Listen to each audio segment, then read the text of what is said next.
play this, you'll be able to see it on Talk TV and hear it on Talk. Just enjoy it, 9:45, a moment of hilarity on Talk. Since he lost her in that fire. Well, from what I heard, he lit the match himself. So if you're trying to pull at my heartstrings, you're going to have to come up with a better sob story than that. You really don't care about anyone, do you? You sit up here in your big house on the hill looking down on us all as if you're better than us. And maybe that's because we are. Maybe that's why we have got the big house on the hill, and maybe you should know your place. Diane! What are you doing? You will listen to me, whether you like it or not. I could play that all day. I came here because I wanted you to see what it was like for me to have lost Andy. And now I know that you do, because somewhere along the line, he lost your little boy too. So I suppose now we understand each other.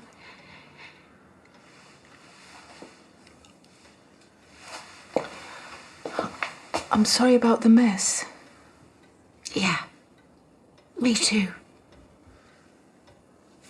Tell me you are wetting yourself like me. What's this about? And now she's slandering me.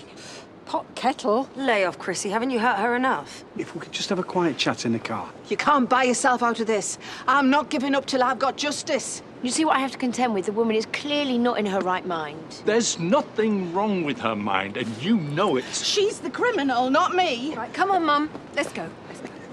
Not yet, Mrs. Sugden. It won't be just a brick through the window the next time. Did you hear that, officer? Diane Sugden, I'm arresting you on suspicion of assault and criminal damage. You do not have to say anything. We've said this on this station before anybody else for as long as I have got breath in my body. I said it. If you want to leave because you don't like the goldfish bowl, completely support you. Go off and take your kids, and that's fantastic. But if you land in California and sign a deal for Spotify and whatever else that includes a 6-part documentary about your life and a book that is slagging off the very institution that is the only reason anybody gives a damn about you, by the way, you are going to be accused of double standards, and that, from South Park, nails it. And you remember what Katie was like. She was determined to hurt me. So now you're blaming her? No. She wouldn't let it go, so you killed her? No. All that mattered to you was Chrissie not finding out, so you killed her? I promise you it was an accident. And was Aaron in on it too? I don't know, did he lure her away so you could do it without anyone seeing? No. Aaron had nothing to do with it. I don't know why she called him. But he knows, doesn't he? That's why he's been acting weird. Was he there when you killed her? Institutional gaslighting, says Harry. Do you think he even knows what that means? They were happy to lie to protect my brother. Who? The royals? Me? The media? Who is it?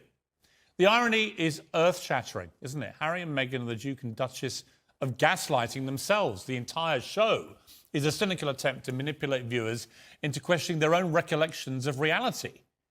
And if we learned anything at all from the first 3 hours of this $100 million wine-a-thon, it's surely that this dismal duo wouldn't know the truth if it smacked them around their smug chops. Robert, who are you trying to convince? Me or you? You see, I know the truth. It's obvious. You want to believe it was an accident, but it wasn't. This one time, I promise you it was an accident. I warn you. If you just say it was an accident one more time. It was an accident. Andy. He's not going to put this to you. I know you're full of, you've been to the gym and everything. Yeah. I'm convinced that they're so up their own backsides, and I've got no shame in saying this, they'll actually be quite flattered that South Park's got them on. You can imagine that, can't you? To be the show's big example of how Meghan really cares very deeply about her family. So deeply that only one member of that family was at the wedding, her mother. Not even her favourite little niece, Ashley.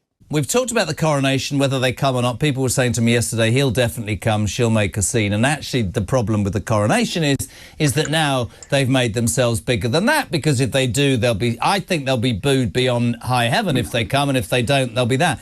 As with all things Meghan and Harry, it would seem, the truth just doesn't really exist in their world. It's their truth, their version of it.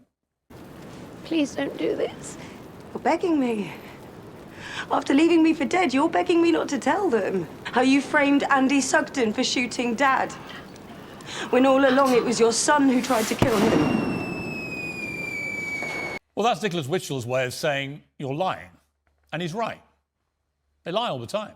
Nothing they ever say seems to stand up to reasonable scrutiny. And I say that as somebody who lost his last job presenting Good Morning Britain because I wouldn't apologise for saying I didn't believe Meghan Markle. Think about that.